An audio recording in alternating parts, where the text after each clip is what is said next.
Hello. It's funny. I don't know why I just did this, but Ben, you're in Texas, right? Yes, sir. Yeah. I don't know why, but I immediately pictured the Bermuda Triangle or like a triangle because I'm in Florida and Mike's in Colorado. Oh, but anyways, we are very happy to have Ben Dunn on here. Shush. And yeah, so Did you hear Mike, that, Ben? yeah, Good. Ben doesn't speak dog, I don't think. But Mike, how well do you know Ben? Well, I met Ben for the first time a couple months ago in Albuquerque at a convention, but I've long known of his work. And of course, everybody is familiar with Ninja High School and Warrior Nun, especially now that Warrior Nun has been picked up by Netflix. Yep. Yeah, and I saw that you got to go over to Spain and stuff and see some of the filming and everything over there. Yeah, I sure did. I was lucky enough they invited me over. I got to see the filming of the first season. I didn't go this year because of the restrictions. But, Right. hopefully I'll be there. Hopefully if there's a season 3, I'll be there for the third season. Yeah, that must be really. Did you mainly just feel good that they actually made a show of it, or were you like, I would have done this, or I wish they hadn't changed that? I thought the show was very good, in my opinion. I really liked it a lot. Well, I'm happy and proud as a creator to see something like that transcend to a different medium. Right. But I think once I'm sure any of them having to deal with other people working on your property, you really don't have much say in the matter once it's out of your hands. Right. It just depends on how much power you have or influence. But for Right. me, I have zero influence on the direction of the show. So other than just helping create the foundation for it, that's it. Yeah, that's got to be. I mean, not like you haven't had this long career, anyways, but it's got to be a little. In some ways, it has to be a little weird just to have so many people involved with it because so much of your stuff, like you did yourself, especially in the beginning, when you were getting going with Mangazine or Mangazine and stuff. It was like you did most of the stories and things in there, and it was like. That was a Yeah. different time. Oh yeah, yeah, and it was great. I mean, because I could totally relate. I was in high school when that, and I was like, and it was exactly the kind of stuff that like I was wanting to do, and because I had all these different ideas and stuff too, and it was like man, this is awesome. Like he's doing all of these different things, all of these different series and ideas. I actually ordered, although it has not come yet. I actually ordered the collected version of Tiger X. Oh, wow! Yeah, so it's a big throwback. But I loved like from the beginning. Like I really enjoyed like Tiger X and Mighty Tiny and all that stuff. And Antarctic has put out some other good stuff that you weren't as involved with. But it was, I can't imagine like what that was like trying to get all that stuff out and all those things. And I know, was your brother involved from the beginning of Antarctic when you get going? No, not at the beginning. At the beginning, I had teamed up with a friend of mine, and we collaborated to get the publishing company off the ground. It wasn't until around '89 that my brother finally got involved with the activities of the publishing. And once my other business partner left, and he's been, more or less with the company ever since. And he finally took over day-to-day operations in the early 2000s and has been there ever since.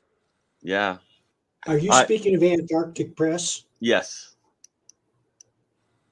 Yes. When did you found Antarctic Press? I founded Antarctic Press around 85.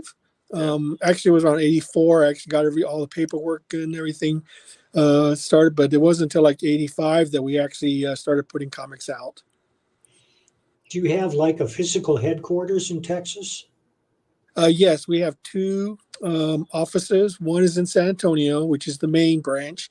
I operate the Dallas branch. I'm speaking from the office right now. Yeah, I was gonna say, it looks like you're in an office. Yeah. Yeah. Which one was the first one? Was the San Antonio the first one, or? Oh, San Antonio was the first one. That's where their main location is, and that's where all the editorial is located, where all the paperwork is done, and where the inventory is kept. This is more or less an editorial office where I basically do my own work, and I put together and assemble a lot of the anthologies and individual books that AP publishes. Is your printer local? No, we use a lot of printers. Right now, I'm not sure what printers. I think that they do a lot of their printing in Korea, which has caused a lot of problems recently because of supply chain issues. But I do a lot of books, but I do mostly here in the States.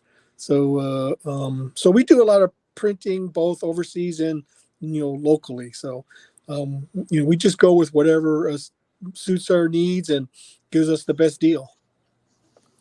What when you were getting going, and it's funny because I know and this, I mean, a lot of people call you like the Godfather of American manga and stuff, and but what they don't realize is like all of the work and everything that goes into that, and especially all of the just the bad things that when you're being like a forerunner and you're being one of the people like getting things out first, it's not easy to get everyone on board and to accept it. And what were like some of the struggles, or like I feel like you must have been either very passionate or very stubborn or both to keep going like in the early years, just because it was hard because nobody else was really doing much of what you were doing in the beginning. Well, it's just one of those things I've always wanted to do. I mean, the thing is that I guess I count myself pretty lucky that I have the ability to draw and write my own stuff, which is a major hurdle for a lot of creators. It's either you can draw but you can't write, or you can write but you can't draw. So the more people you have to rely in the chain, the tougher it becomes. And you have to sometimes you have to make compromises, sometimes you make deals, sometimes you have to decide which is the best course of action to take, and sometimes you just got to make hard decisions based on the situation that you're confronted with.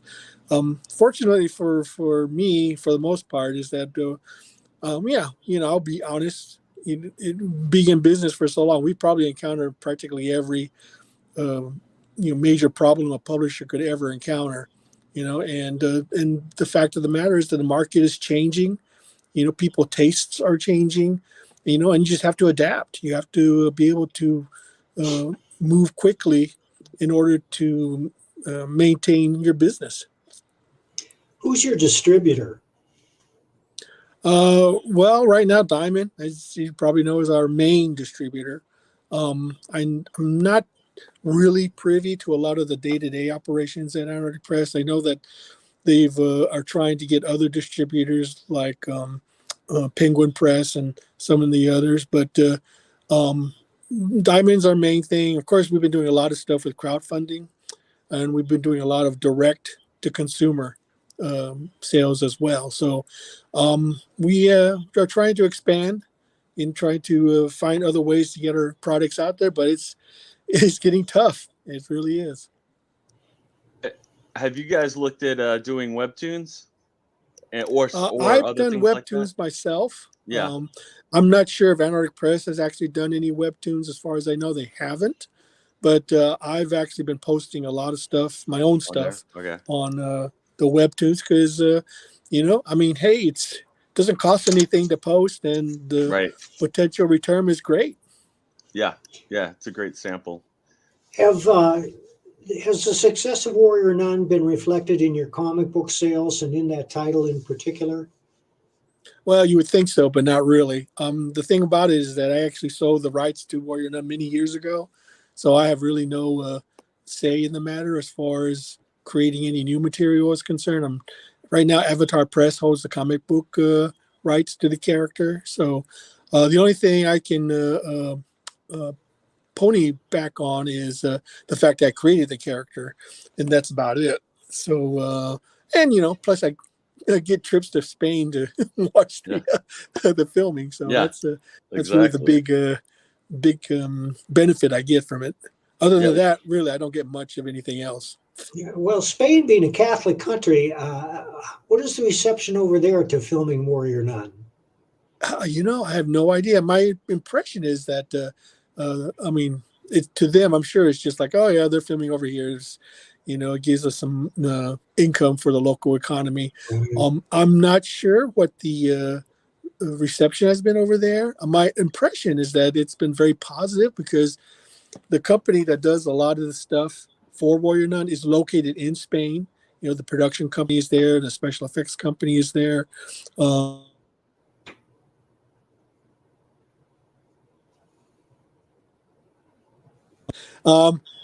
As far as I know, it's been pretty good. They're, like I said, they're doing season 2, so that's always a good sign when Netflix greenlights a season 2, because recently they've been canceling a lot of shows.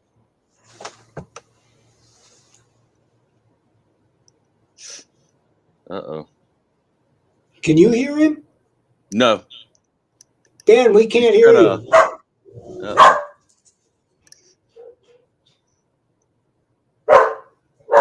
Nope. I can hear Freddie.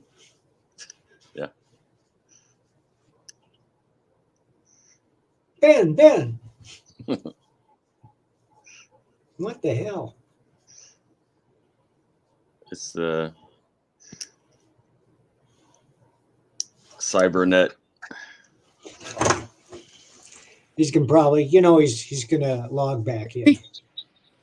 Oh, I heard him there for a second. Can you hear me? Yep. Yes. Okay. Sorry about that. Now we can't see you. That's okay. Oh, you can't see me. Okay, hold on. You can have one or the other. I don't have no idea what's going on. Hold on. I'm telling you, it's cybernet. Can you see me now? Yeah. Yeah. Okay, good. So when did you come up with the name, or why did you come up with the name Antarctic Press? Well, the funny thing is originally we were going to call it Penguin Press, but we found out there was already a Penguin Press. So we decided, you know what? Where do penguins live? They live in the Antarctic. So that was probably I know it's strange, but that's what we came up with. So we liked it, so we kept it.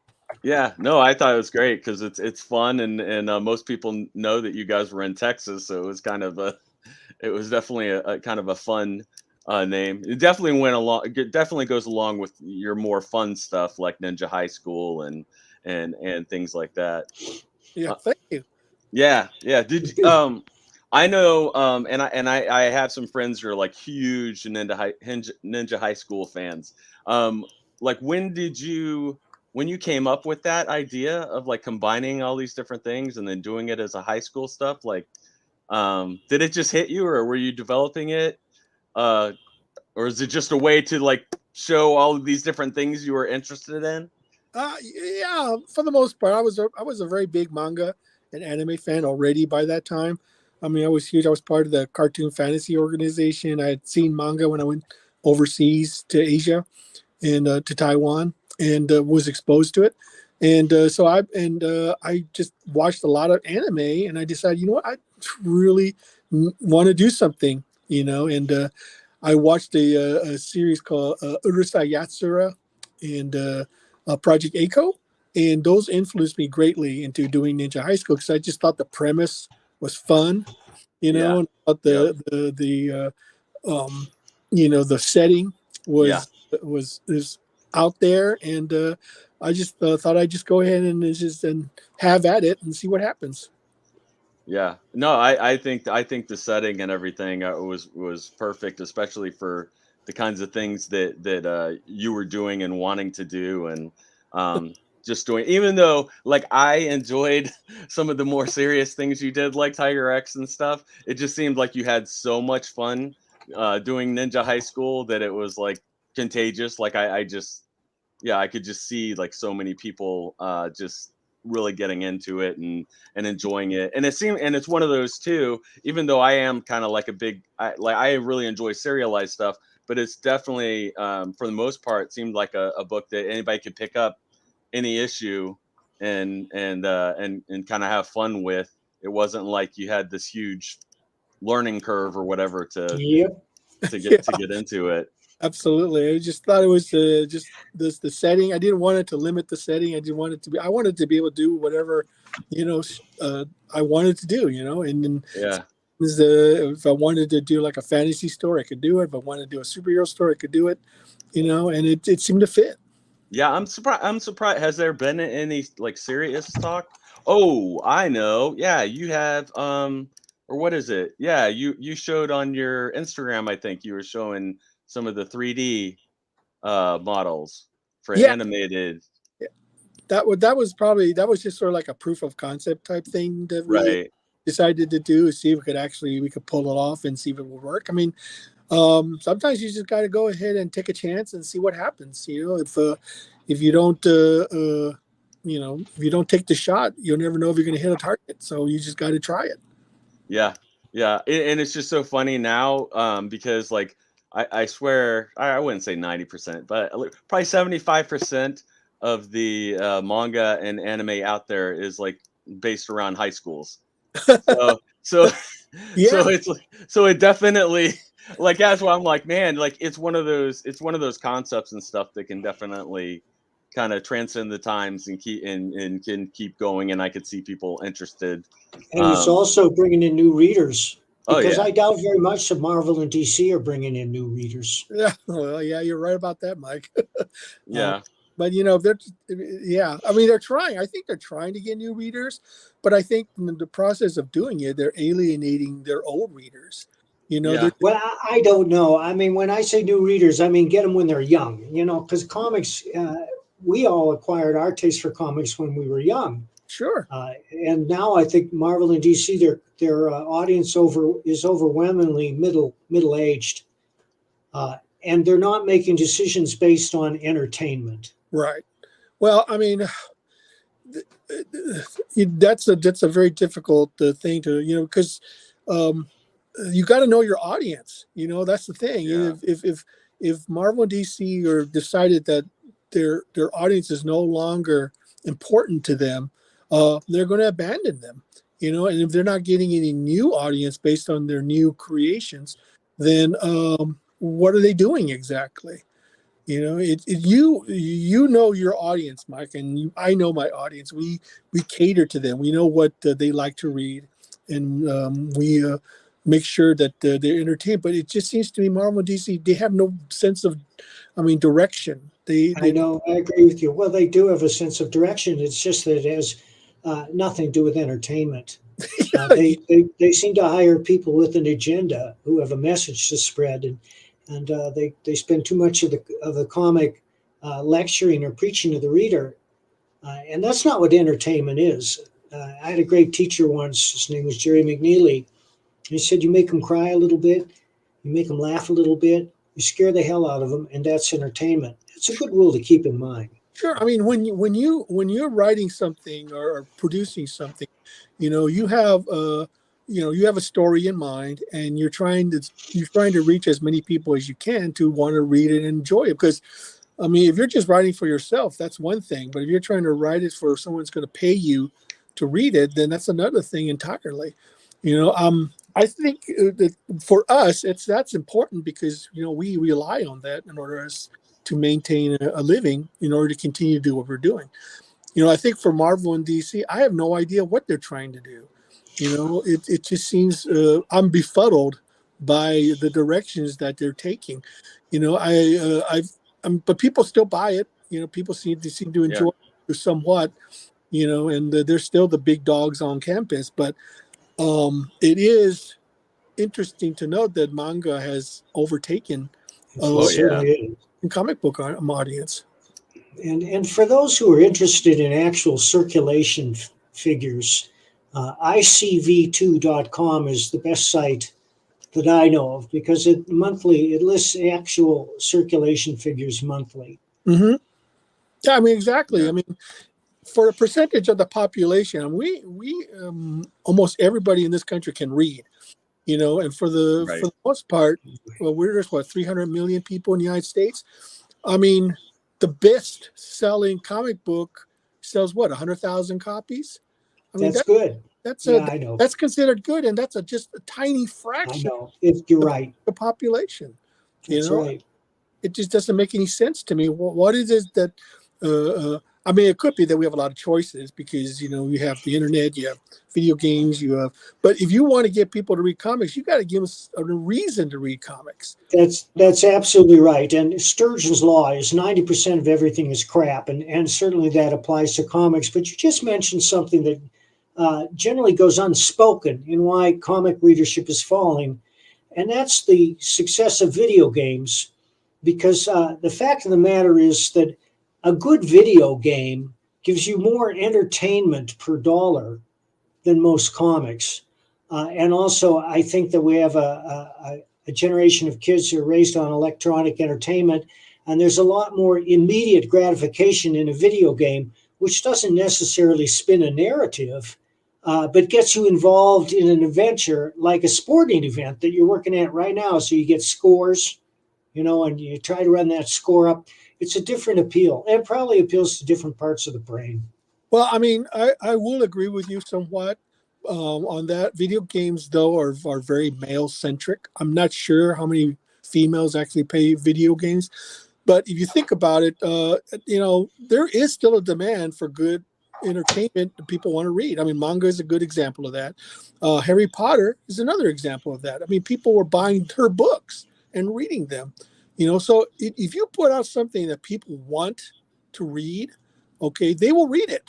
Right. I honestly believe that. If they don't, if you're putting out something that they don't want to read, no one's going to buy it. That's right. DC is a perfect example of that, is that they're not putting out material that people want to read. They're only doing it. It seems to me all they're trying to do is create buzz, and get media attention. And it's the wrong kind of buzz, too. I mean, every time I see a story about it, it's, can you believe this awful shit that DC is publishing?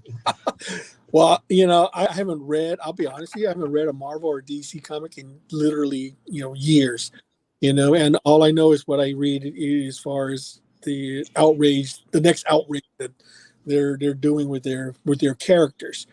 I have. Last year I bought a Captain America and a Master of Kung Fu. Right. And neither contained any entertainment value. Well, but you have to ask yourself, the one thing I did wonder about is why are they doing this? What's the reason? I mean, they must realize that what they're doing is going to affect their readership and their sales, but they're still doing it anyway. So what is the reason for them to, why are they abandoning the classic characters in lieu of creating new ones? I mean, it'd be one thing if they created new characters, and they used to do that all the time. I mean, that. Right.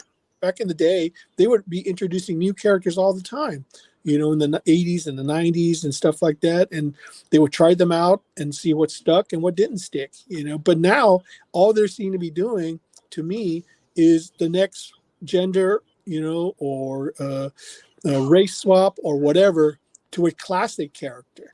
Yeah. And it didn't seem, but then I realized there was talk about them losing the rights to these characters.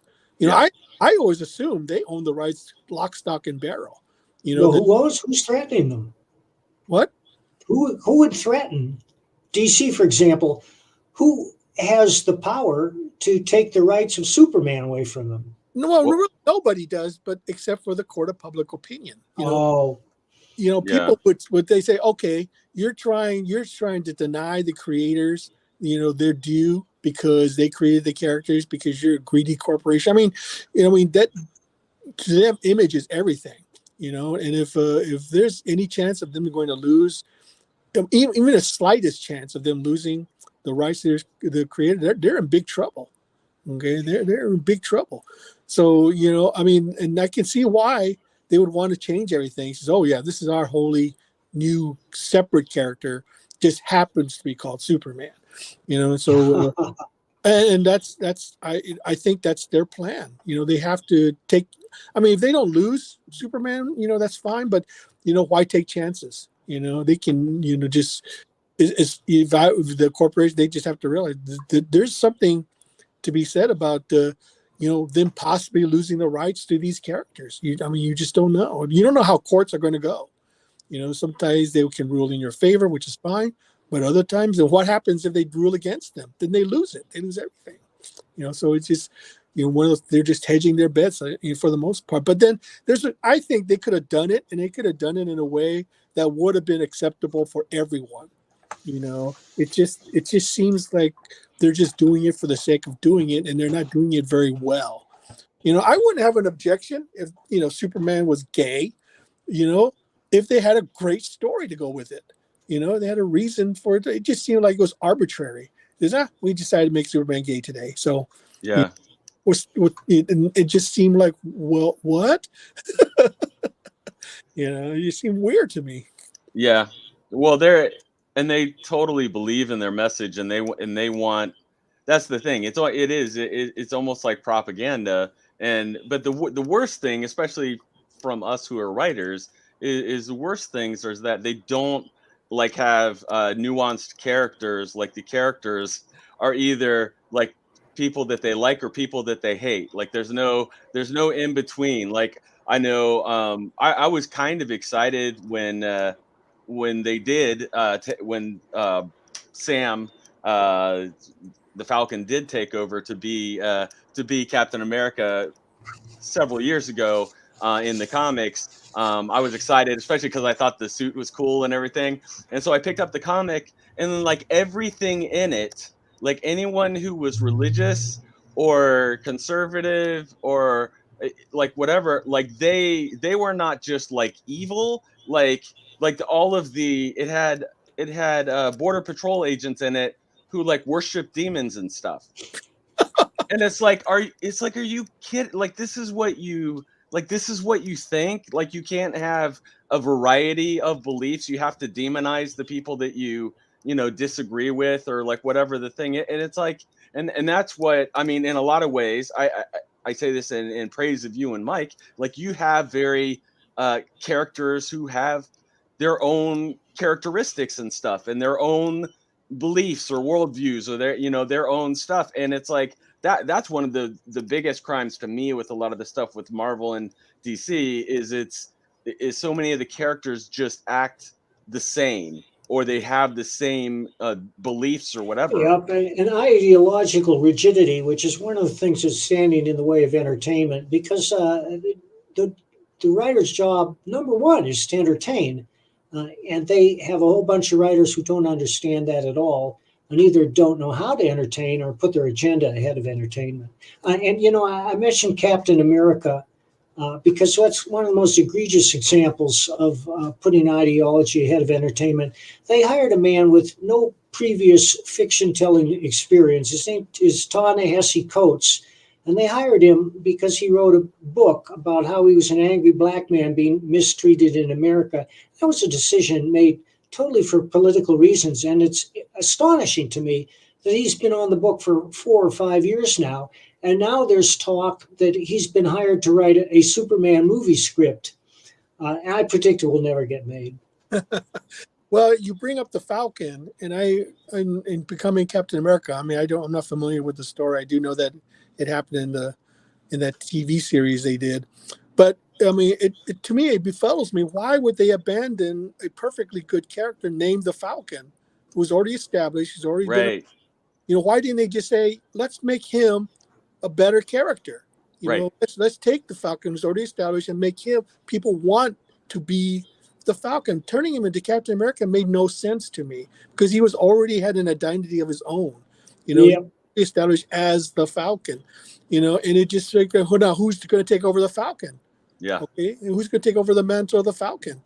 And then I think they've also failed to realize what exactly Captain America stands for, because he was created in World War II as a response to the rising tide of fascism, and he wanted to create Joe Simon and Jack Kirby wanted to create a patriotic character, as a response to that rising fascism. And I think that the writers really don't realize that that's who Captain America is. Okay, he wants to protect liberty, he wants to protect freedom, and he's gone.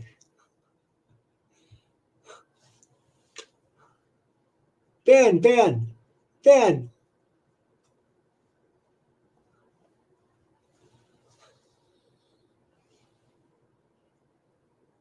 Now I can't hear you. No, I can't hear you. Okay. Right. Yeah, I hit my mute by accident. While we're waiting for Ben to come online, this is a good time to mention that Gary Kissel and I are creating a new title called Private America, and it's everything that Captain America should be but isn't, and it will also incorporate many Punisher-like elements. It's a character that the readers are waiting for. Cool. So why private? A number of reasons. One is to pimp the hubris of naming your character Captain Anything, which I think is a trope that needs to be retired. And two, the protagonist is somebody who's dishonorably discharged from the armed forces for shooting a jihadist who was torturing a dog.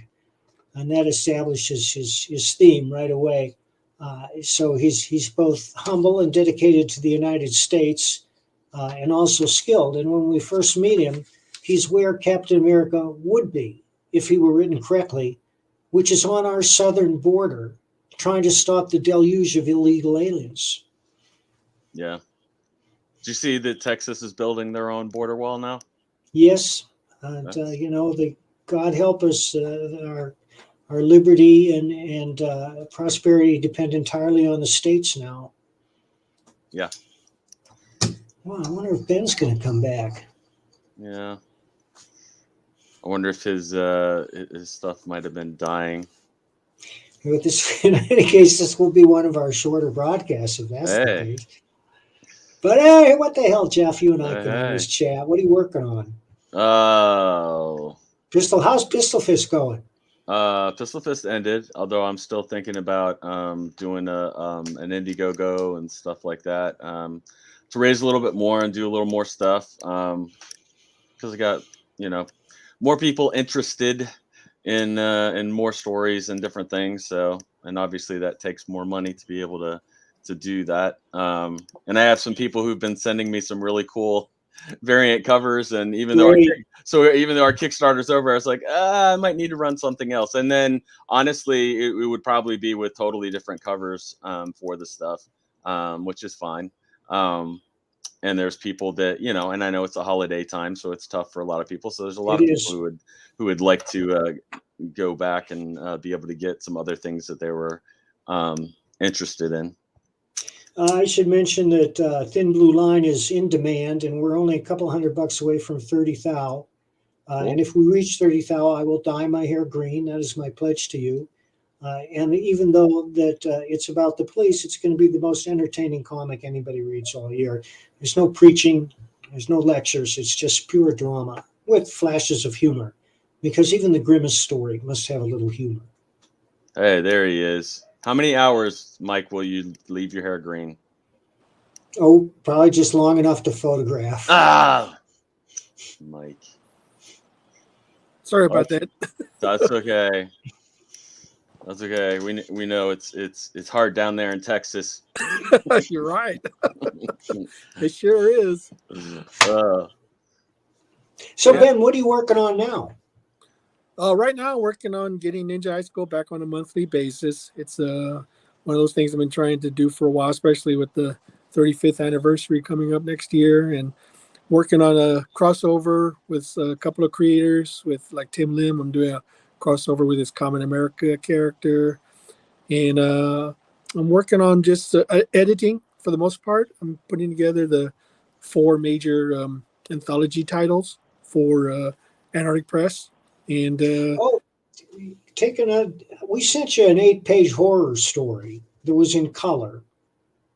Do you remember that? what was it called? Cenote. I think I remember that one. I'll resend it. Huh? I'll resend it. I don't know if you're doing a color anthology, but if you are, you should take a look at this. It's a good story. Oh, we accept color and black and white. I've decided that, you know what, if I get something in black and white, that's no problem. Yeah, but if I get it in color, that's fine too. So I'm not opposed to either one. And so it gives a little bit more flexibility as far as stories are concerned, because I know not everyone can, get a colorist. I'm being more flexible as far as stories are concerned. There are some books that look great in black and white. They're few and far between, but I mean, some of those the Batman black and whites were great. And there are artist proofs that Graffiti puts out, these giant artist proofs that reprint the art perfectly. I mean, right down to the blue pencil lines you can see, and those are magnificent. But those are for people who collect fine art. We're working on one now. I'm doing a Western with Pat Broderick, and it's the best work of his career. And everybody who's seen the black and white pages has been knocked out. And we're probably going to offer a black and white oversized variant on that. Yes, I mean it's I've seen some of the pages; they're amazing.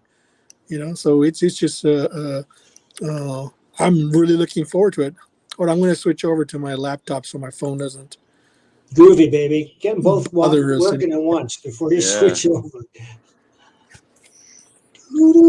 Beside himself.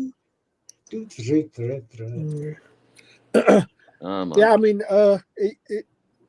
I was thinking about it, and I thought, I'm getting a lot of submissions in black and white, and it just seems like a shame not to, and they're really amazing stories. So it just seemed like a shame not to put it in there just because it's in black and white. Yeah. And I just thought, heavy metal used to do that all the time. Back in the day, they would print color and black and white. So there was no reason why, you can't have both. So it's I decided that, I'm just going to go ahead and change it. If I get the story in black and white and it's really good, I'm going to put it in there no matter what. And if I get a color story, just so much the better. What's the best way for What's the best way for hey. That better? Yeah. Yeah. Okay, great. What's the best way for people to follow the Ninja High School? Like, for when do you think it's going to be on a monthly? Well, I turned. The problem is I had a backup artist. I mean, a fill-in artist to do some books. So because I was so far behind on some of my other projects, unfortunately, he's the roadblock right now. I've already turned in the next 2 issues. Yeah. So they're ready to go, but I can't do it until he gets this one book completed. So, but I'm just going to maintain and build a backlog, get as many stories in as possible, so they won't be late. And just keep on chugging along on that. And if people want to read the entire series, they can go to Webtoons. I have the entirety of Ninja High School up on there if they want to read it. So that's they can awesome. catch up on it very quickly for free. So, okay, I have to ask you: have you played the Ninja High School role-playing game? Yes, I have actually. It's really fun. Have you? Uh-huh. Okay, really cool. Good. I haven't really had much time to do much role playing. Right. Because you got to get a group of people together to actually do it. Yeah.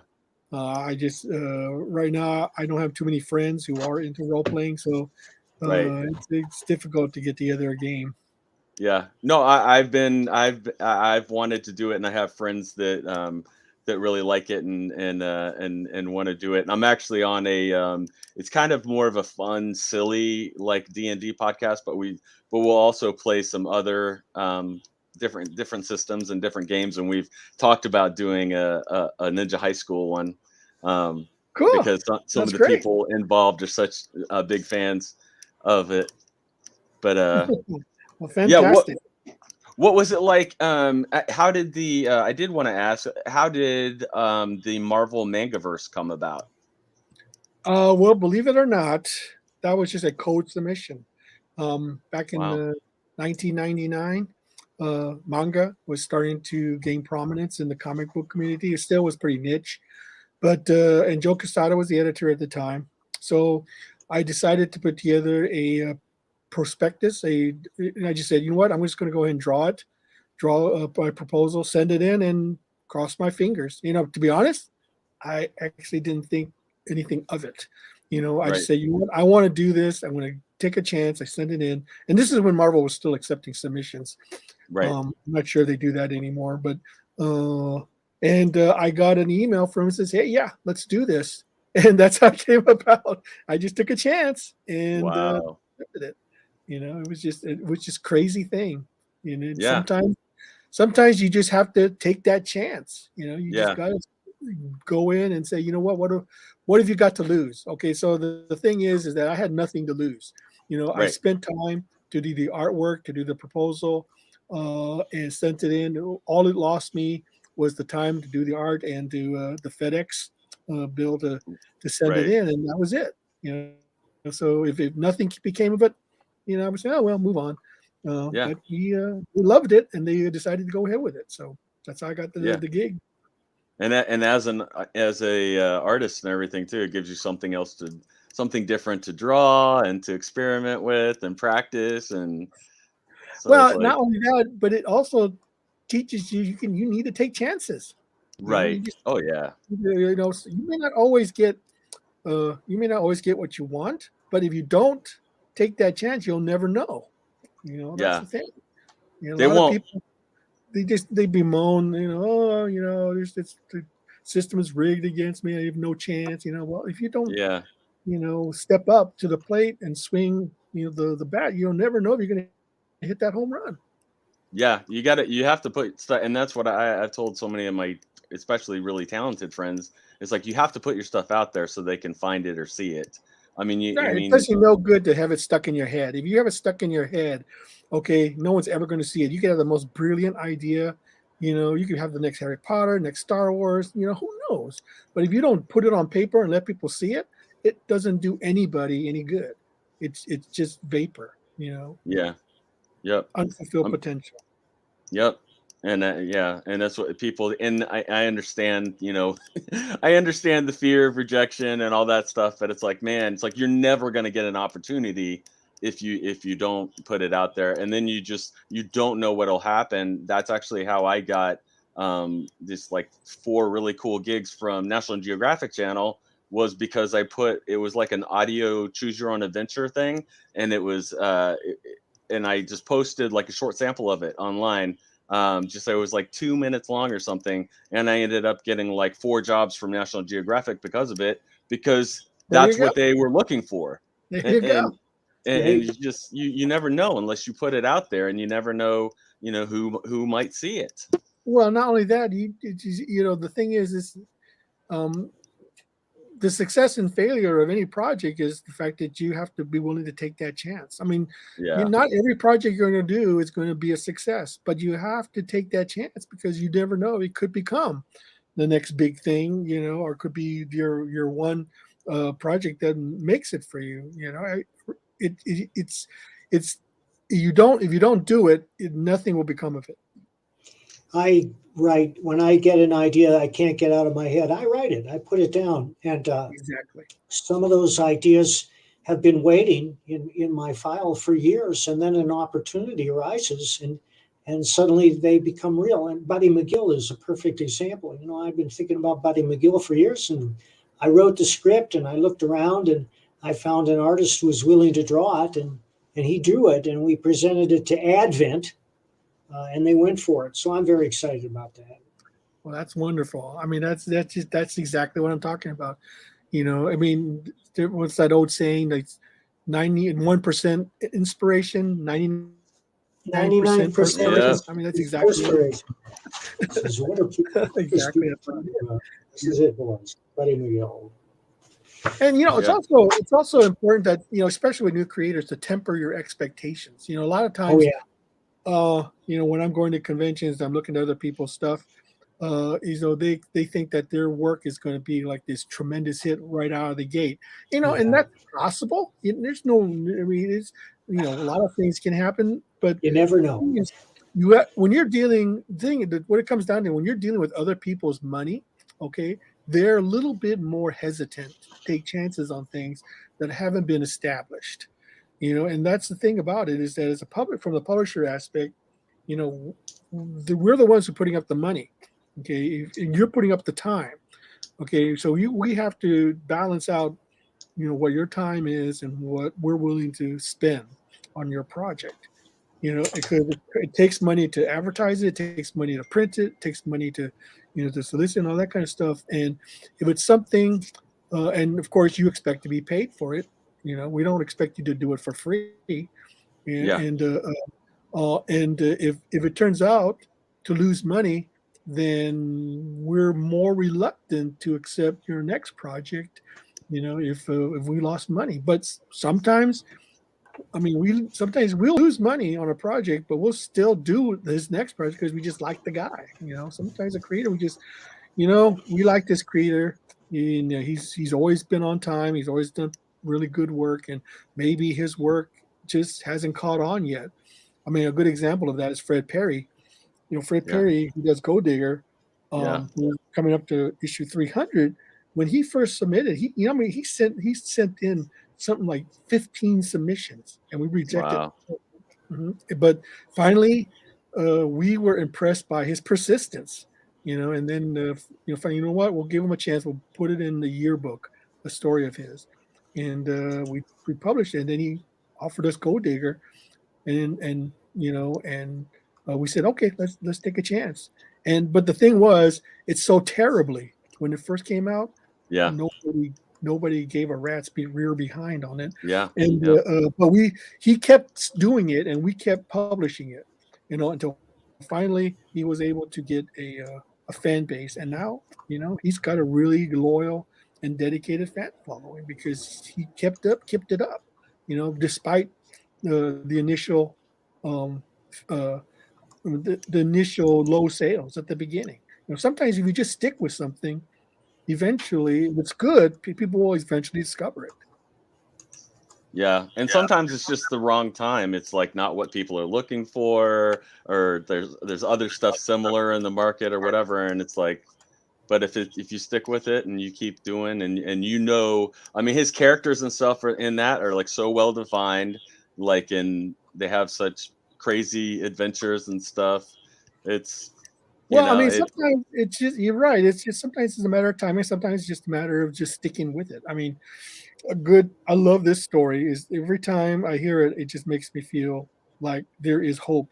You know, it's like when George Lucas tried to do Star Wars, nobody gave a rat's rear behind about science fiction or Star Wars. I mean, they just like, what is this crap? No one's going to care about, you know, a space adventure. I mean, holy crap. You know, but, you know, he stuck with it, and finally someone took a chance on it, and the rest is history. You just, sometimes you just, J.K. Rowling.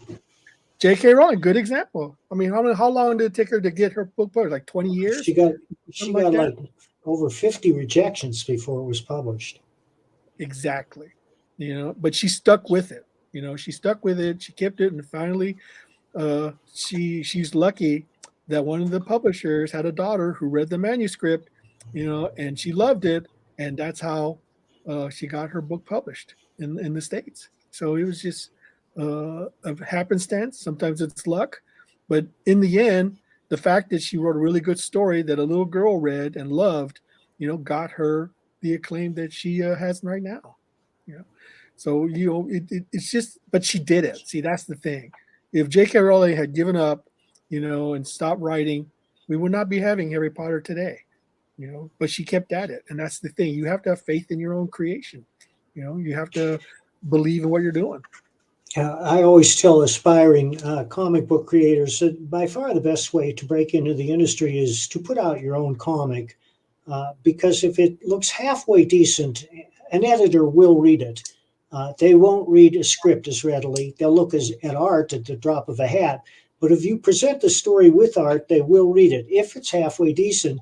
But always bear in mind, you only get one chance to make a first impression. And so you can't kid yourself. I mean, we're contacted by artists all the time. He says, what do you think of my art? What do you think of my art? And I got to say, listen, you're familiar with comics. You know that your art doesn't reach the professional level. You have a lot of work to do. Sure. But, the thing about it is that for a company like ours, for Antarctic Press, we're a small company. So we really don't have that kind of gravitas that would attract huge talent, because I'll be honest with you, we don't really pay that much, but we're a gateway publisher. Okay, so if you are just starting out and you just need a chance to get your stuff out there, small publishers might be the way to go. Now it's not so much, because you can just post your stuff online now and have potentially millions of people look at your work. Like Webtoons is a good example of that. But there's something really visceral about holding a real physical comic in your hand and seeing it on stage. It's hard to duplicate that, even in digital form, and it's just not the same.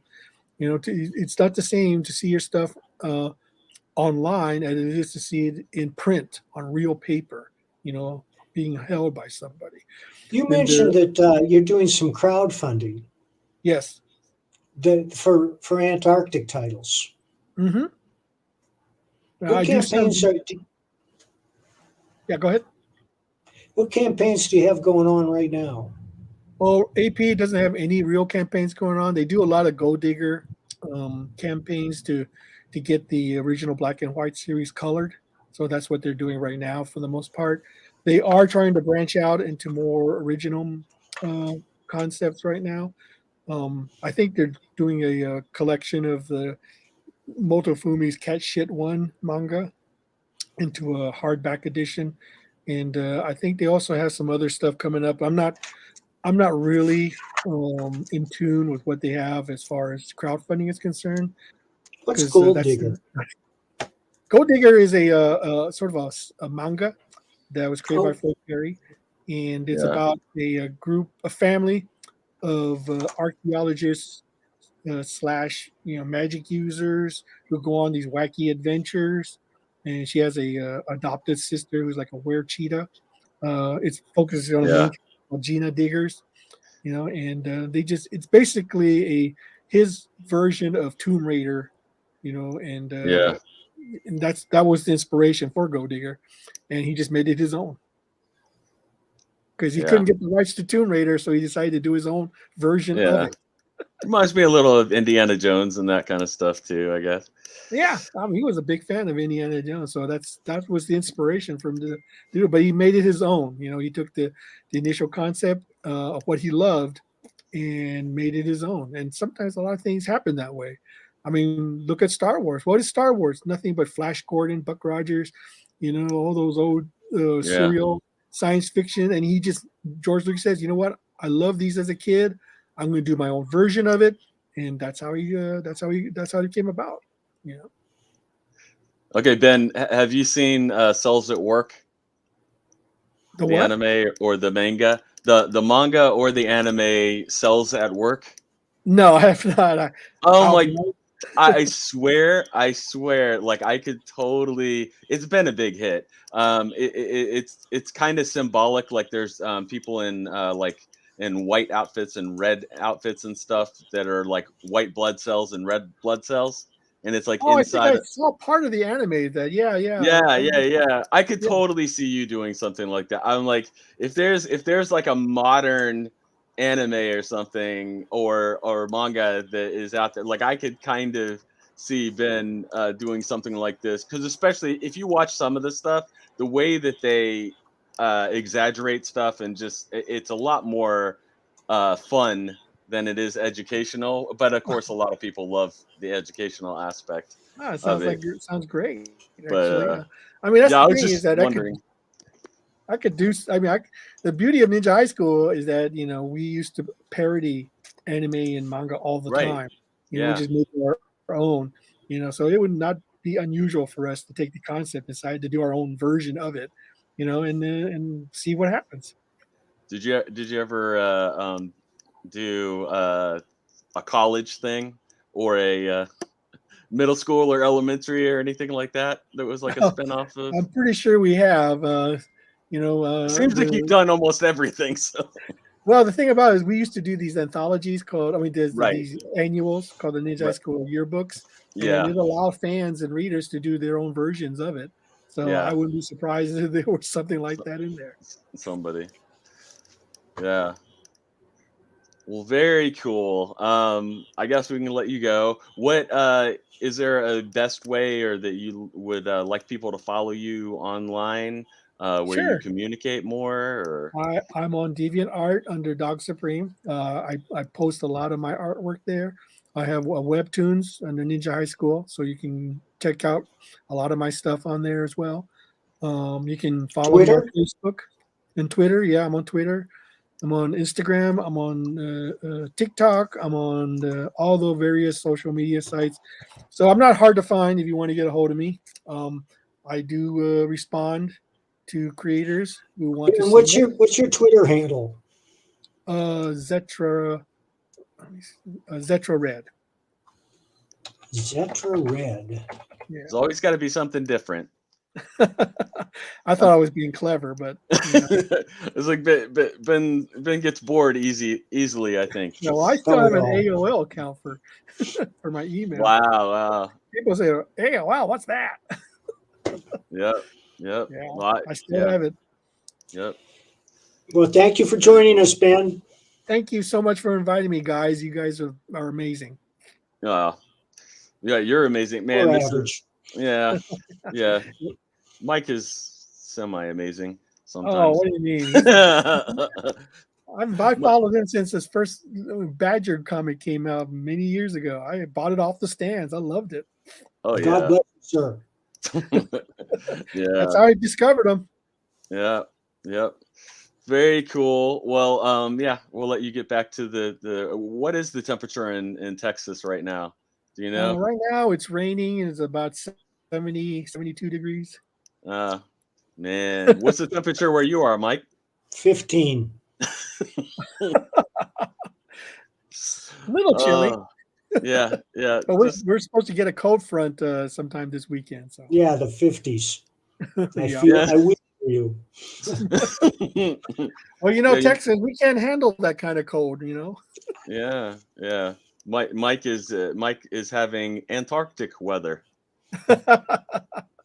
Yeah, if only, right? Well, we'll see you later. Have a good one. Everybody follow him and check out his stuff. Guys, take care, man.